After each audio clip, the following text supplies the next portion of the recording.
Hello, I'm in a 2002 Chevy Avalanche, and today I'm going to show you how to jumpstart your vehicle. So first you open the hood, and then you'll find your battery right here on the driver's side.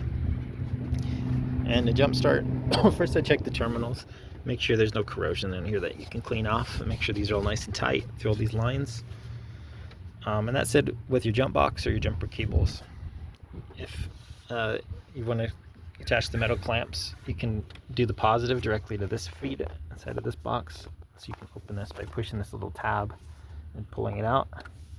So you could connect the metal clamps right to the metal here, and then your negative right to the negative here. If for some reason that's not possible, just make sure you got on some negative metal bracing in the vehicle. But typically I would attach the positive to here and the negative to this metal here.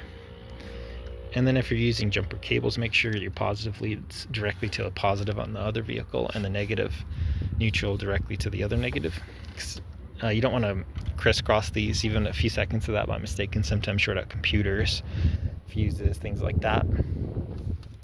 But that said, once you've got this connected and it's been running for a few minutes, hopefully that gets you enough charge in your battery to start it. And worst case, if you have to replace this battery, it's fairly accessible since it's right on top here. You just need to